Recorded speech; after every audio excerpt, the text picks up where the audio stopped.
Now. Oh boy. All right, here we go. So welcome to Breaking Bread with Dread. We are at Pizzeria UNO, Orlando, Florida. We got Italian Clowns with me. We showed up to, I don't know if you can see it, but there you go. It's Fanboy Expo. Everything look good over here? So far so good. Perfect. Perfect, thank you. No problem. All right.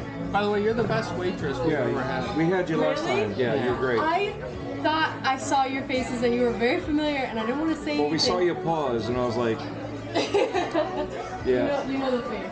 Yeah. So are you guys in here just for the week, or you guys live here? Because I know you've been here before, right? We're here for the expo. Oh. Yeah. Like that at the convention center? Okay, what's that expo? Like, what It's does it do? Fan Fest Expo, so you got a whole bunch of merchandise out there for everything going on.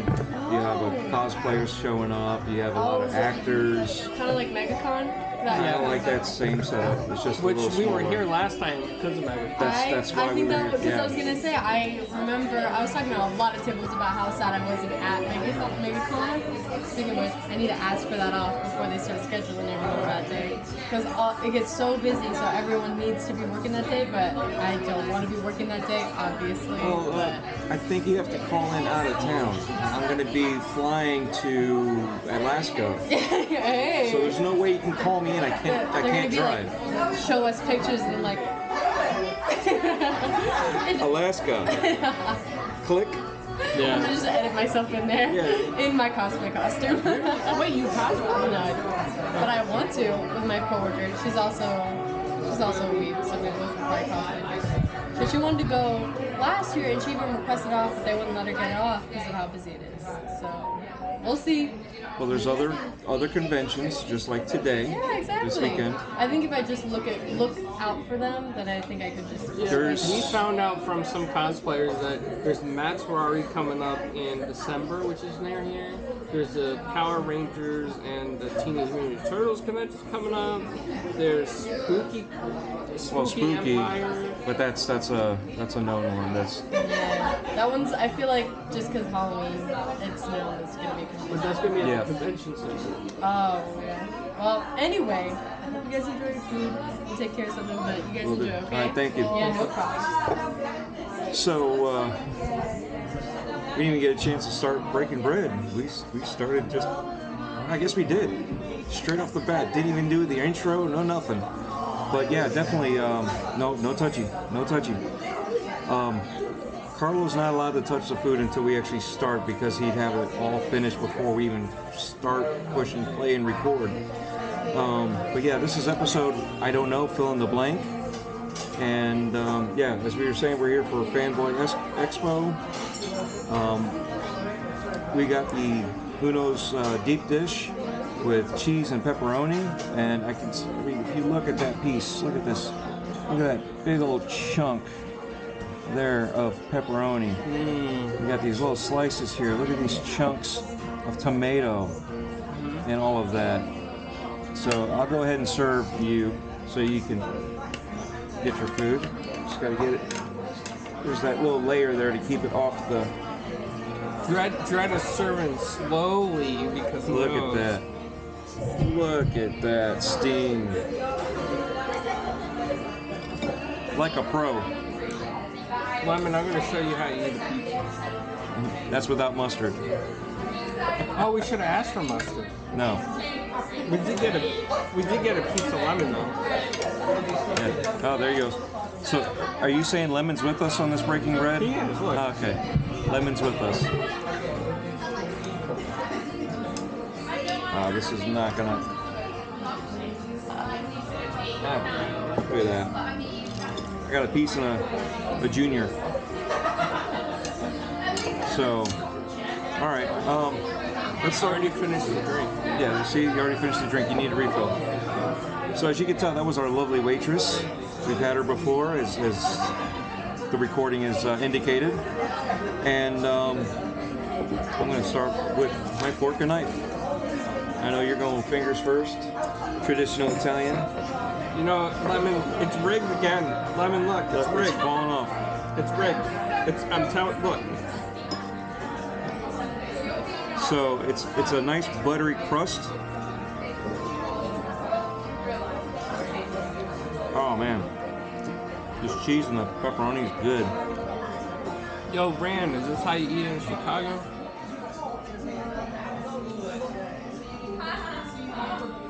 Crust underneath is nice and doughy. It's firm. He's using a fork and knife on me. Nice over here. Oh, just forking it this time. This way, I don't have leftovers. No offense, fork, but it is a dirty fork. Oh yeah. So at least now I can eat it. But yeah, it was a nice event today. I didn't show up the whole day, so I kind of got late here. Had other personal things that kept me back. But there were a lot of actors out here. I saw a lot of people. We had wrestlers. We had even talked to Sean Flatter, which was awesome. Yeah, but I mean, we did get here a little bit late, but that was because of traffic. We didn't even think about Memorial Day traffic, so by the time, unfortunately, by the time you got here, it was almost even not worth to come because between parking and the convention price, and it kind of sucks. Yeah. But I got some videos. Got some cosplayers. It's already uploaded. I just got to go through and edit some of it and post it. But I'd say everybody was friendly. It was really cool. I got 3 posters as opposed to 1 poster. But I guess I wasn't even supposed to get one in the first place. But not enough people. It didn't seem like it was. When I got there, it didn't seem like there was a lot of people here. So it didn't seem as big. I mean, it was a smaller venue, but it didn't seem as crowded. Did the video walkthrough, so that you'll have that up there too.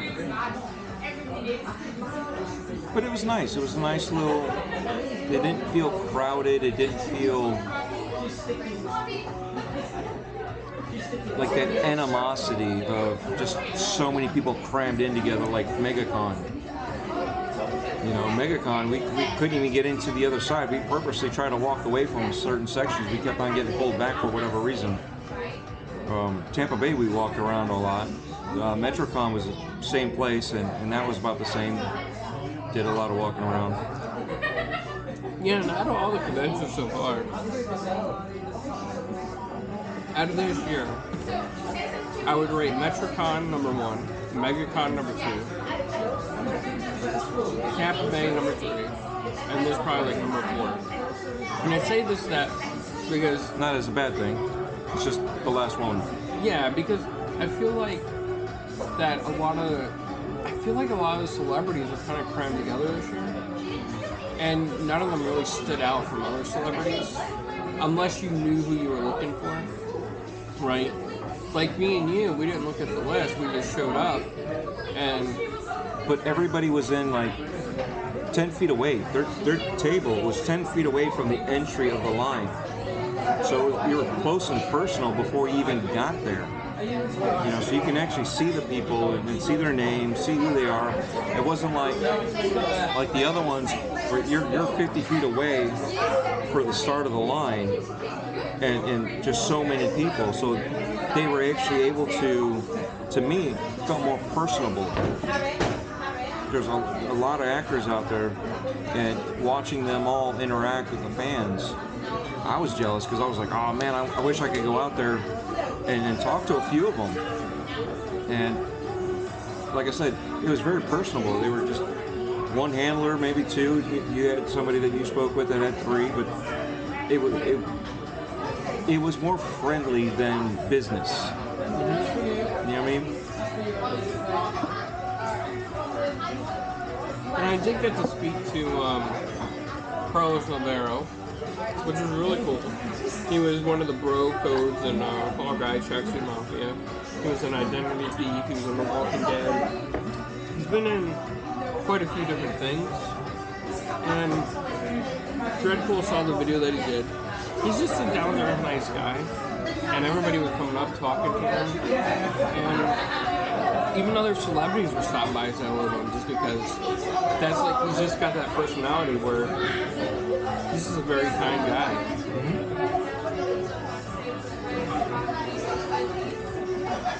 And that's the beauty of stuff like this. When they're small like that, their personalities can shine, and it does more for the fan. So I kind of liked it being like this. And they did seem to have a lot more celebrities on the average when you look at the size versus the bigger ones. They were comparable. But when you look at the size, percentage-wise, they had more celebrities. Yeah, they had a lot more celebrities than a lot of the other events. Even MegaCon had less celebrities than Fanboy Expo. And it's almost like Fanboy Expo is selling their convention based on the celebrity size. But I feel like that they picked a bad weekend because it's Memorial Day weekend, and they're also competing with Dragon Con. And Dragon Con is huge. That's in another state, so Dred and I probably couldn't get there.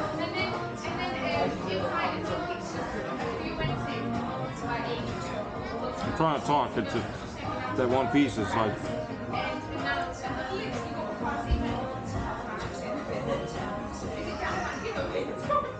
All right. Definitely a must see. If you get an opportunity, definitely go to a Fanboy Expo. Definitely check it out. I think it's well worth it. Ticket prices are not bad. The parking was the expensive one. The parking was a little outrageous. And that's high at Regency's fault, too. Yeah. Well, we parked at Regency. So that was pricey. But the tickets, even for the one day, was $40 for today. It's not a bad deal. They had a lot of stuff out there to sell. There was a lot of variety. It wasn't like MegaCon, where you had multiple variety of the same thing. You know what I mean? There were so many booths that were basically similar. They may have been different because it was a different artist, but it was like similar work or similar styles. You didn't have as much of that here because, yet again, it was smaller. But it was nice to see. It was nice to see the people that were actually, being the vendors to produce their products out there. It wasn't a lot of let's buy this box and give you and charge you $20 for a mystery box and you don't know what you're going to get, or some of these pre-purchased toys and then we're just trying to resell everything. So there were a few of those that you'll see, but overall it was a good blend. It was a good mix. And I think it was, yet again, it was more for the fan than it was for anything else. So they had a lot of artists, and then talking to some of the people that are local, like the one place that was making T-shirts. They made stickers, T-shirts. They even made soap. I bought a soap thing for the family. DOA Clothing Company, I think. Yeah, I got their card in the car. But it was really cool to see, and they were able to shine too. So they weren't lost in the crowd of just another shirt company, because there's 30 of them just out there doing their own thing, which is similar to theirs. And we actually got to see the product line that's coming out in the next couple weeks.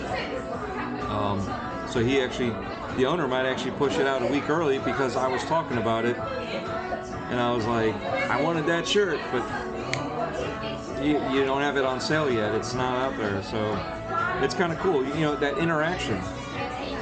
So, anything else with the cons? I mean, I think it's a must go. Yeah, and as long as you have the time, like. Yeah. In your case, it was unfortunate the way the time fell, but if you have the whole day, at least one day is worth it. I mean, there was some good cosplay today. Yeah. We ran into some cosplayers that were new from MegaCon. Yeah. Carlo's got a short that he's going to have to put up there. It looks really cool, what they did. I wish I would have got that, but the other girls were eating, so the one that we knew that recognized us, I got just a simple one, but it was cool enough for what she did for me, so that was cool. So how about the Sony inflation? Yeah. You're happy about that? I'm not happy about that. I still haven't bought my PlayStation yet. And you know what they're doing? They're doing bundles now, so I can't even just buy the PlayStation and play the games that I already own digitally. I think that I know we live in a world where it's based on capitalism and stores have the freedom to do what they want. But I think that there should be some type of regulation to stop all these bundles. Because you could sell the system without a bundle. Yeah. They're just using that as a way to get rid of extra merchandise they normally wouldn't sell. I mean, a controller, I can understand. A game, I can understand too. But I don't need 4 controllers. I don't need, some of the bundles are outrageous with, I don't need a plushie to go with my console and controller and game, What do I need a plushie for? I mean, it's nice that they're offering it, but just don't make that the bundle to offer. Some of it's forced too. Yeah, but that's what I'm saying. It's forced. The plushie is forced on me. I don't want it. Mm-hmm. Somebody else might like that plushie and be like, yeah, that's cool. I'll do that. But I don't need that, and it should be forced.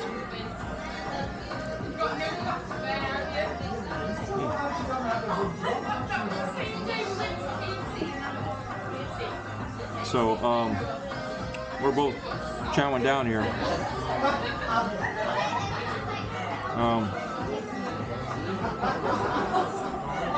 But it is what it is, Unfortunately, that's capitalism for us.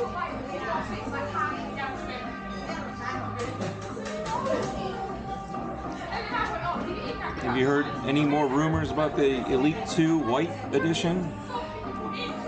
I saw it popping up again. So it's another, it's supposed to be released or announced or something, and it's hidden again.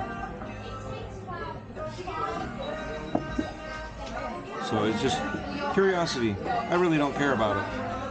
I want the Elite 3, but I also want the Elite 3 to be more reliable than the Series Elite 1 and 2. Well, my experiences with the Elite 1 is fine. Ours works. I know that Nacon came out with an Elite controller. And what's interesting about Nacons is you can actually adjust the weight of the controller. Mm-hmm. There's weights for the right and left, whatever grips. Okay. And you can make it lighter or heavier.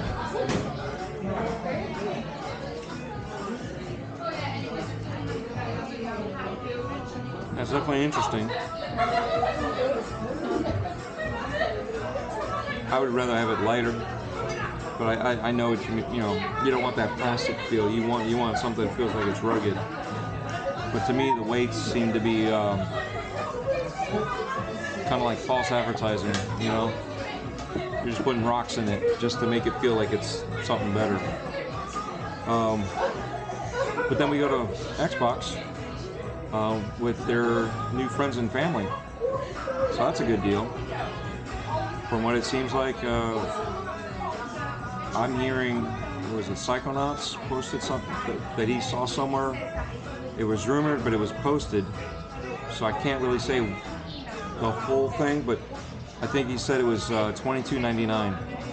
Still, it's still better. Bad. It's still better than $24.99. It's only a couple bucks, but yeah, because I thought $24.99. $24.99 would make sense. Yeah, but in Colombia, it's $11.05 when you convert the currency, and in Ireland, it's. Thank you. I didn't get a lime. You didn't get my lime? I was gonna go to the bar. I'm gonna get you a little bowl of them because they moved them and now I have to go all the way to the other side. So I'll get you some. Just give me a few minutes. Thank you.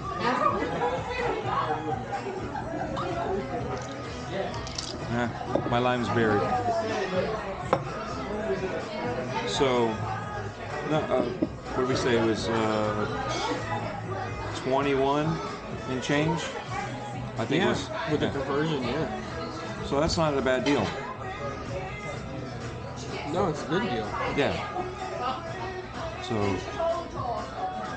and it's Ultimate Game Pass all the way across. My only question is how are you doing the? I don't think the home Xbox trick that we're doing will be affected per se. Well, see, that's the thing.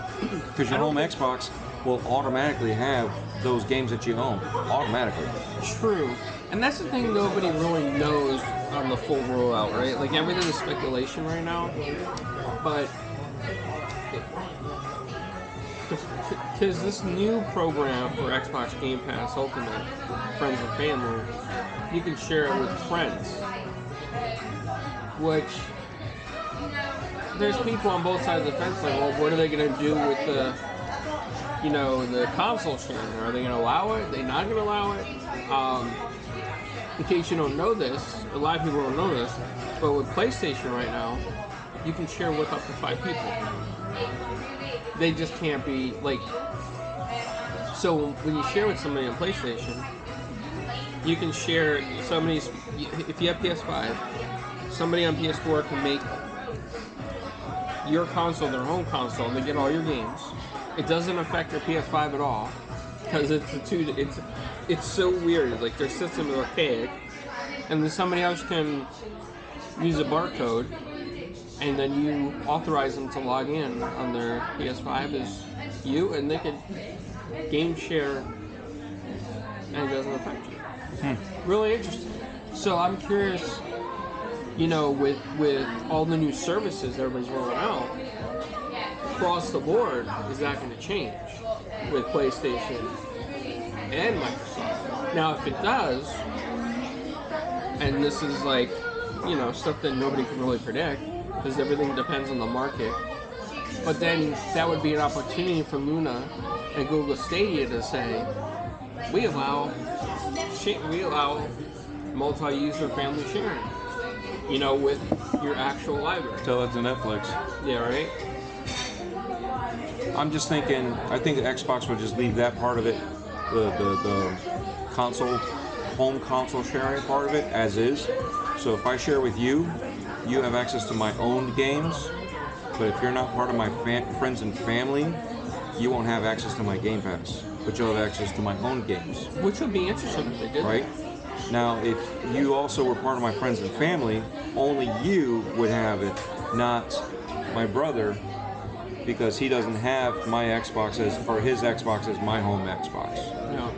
So I think it's going to stay the same way. It's just the Game Pass part of it will be shared as a separate thing, where your home Xbox cheat that we do, which is not really a cheat because they allow it, they acknowledge it. So the workaround, let's call it, will stay the same. But like I said, you'll have access to my own games, but you're not part of my friends and family, so you won't have access to my Game Pass. See what I'm saying? So technically,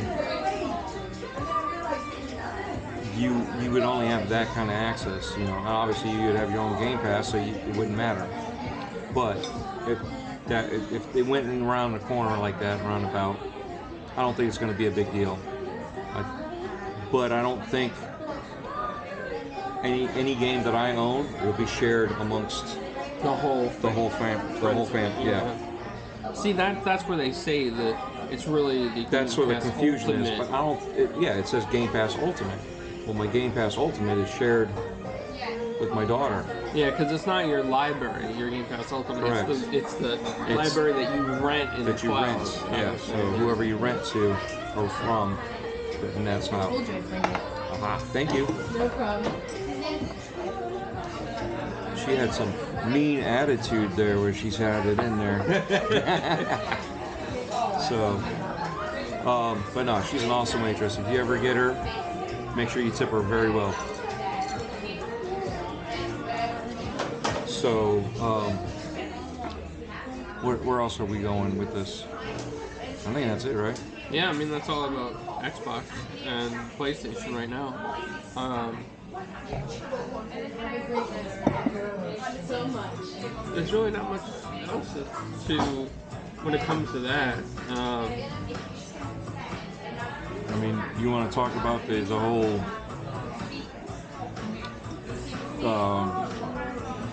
commissioning bodies that are regulatory bodies, whatever? Yeah, you know, it's kind of interesting because I think the problem with this situation is that, well, it's not a problem. It's a fact. Tencent, Sony, Embracer Group own more than Microsoft in video games, and they slip under the radar because everybody's always focused on what Microsoft's doing. And this FTC is doing the normal job, like Hogan Law said. Shout out to him. It's just a normal job, and he doesn't think, you know, anything bad's going to come of that. He doesn't know much about the UK thing. He can't really speak on it because he's not privy to laws in the UK as much as he, you know. And that's where Gaz would be perfect for. Yeah. I just think that the UK seems to be scrutinizing it more. And I think the problem that we're having is that everybody on the internet wants to say, well, Microsoft's going to be doing once the acquisition goes through. Everybody has an opinion, right? Everybody says, oh, you know, it's going to be exclusive or it's not going to be exclusive, right? When people say those things amplified in the echo chamber, government bodies tend to hear the echoes. And if you're in a, I don't know, a country that might be more apt to playing Tencent or more apt to PlayStation titles, and that's their market, their governments might be like, could this hurt our economy? Yeah.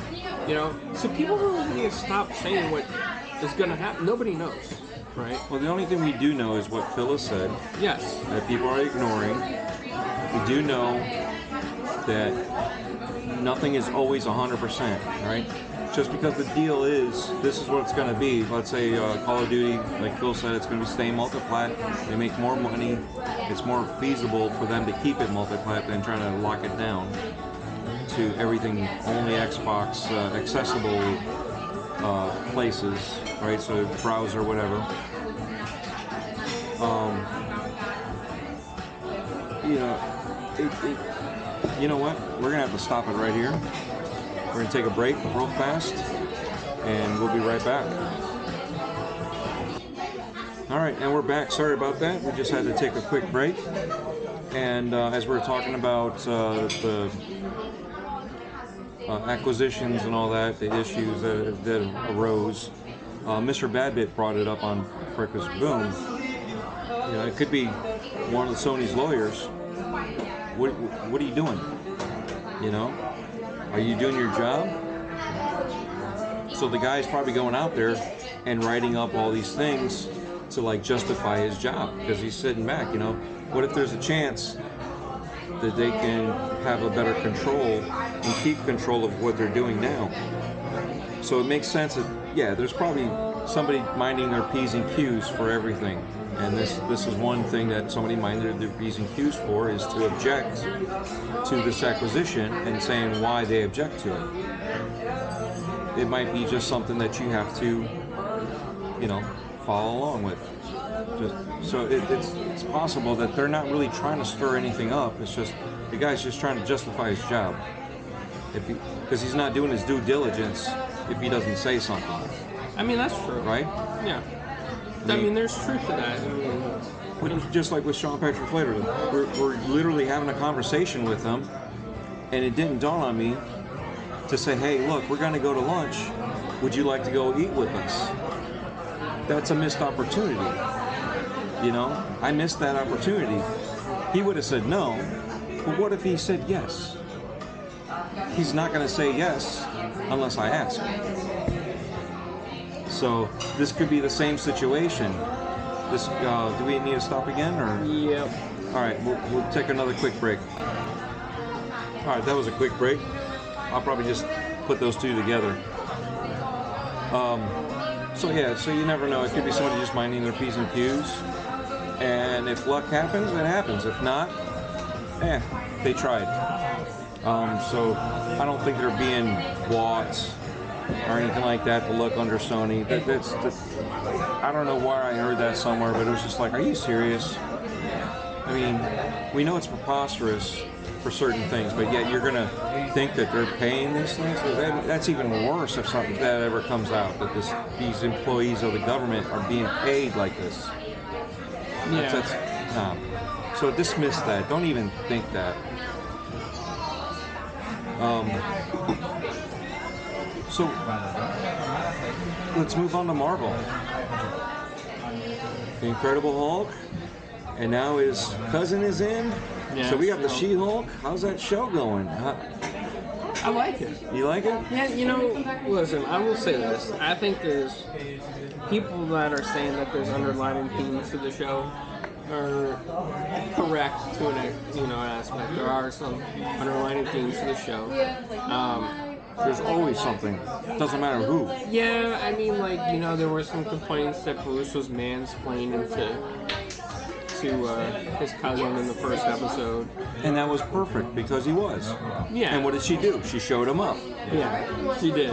But I mean, when you're the only one that that knows this, you're trying to explain it to somebody else that's doing the same thing now. But she's at another level of understanding and realization of what's going on. It took him forever, It took her 2 seconds to control it, So it wasn't but it was cool to see that interaction that he was trying to mansplain. That's exactly indirectly. what Paul said. Yeah. You said the exactly Paul said. So there you go.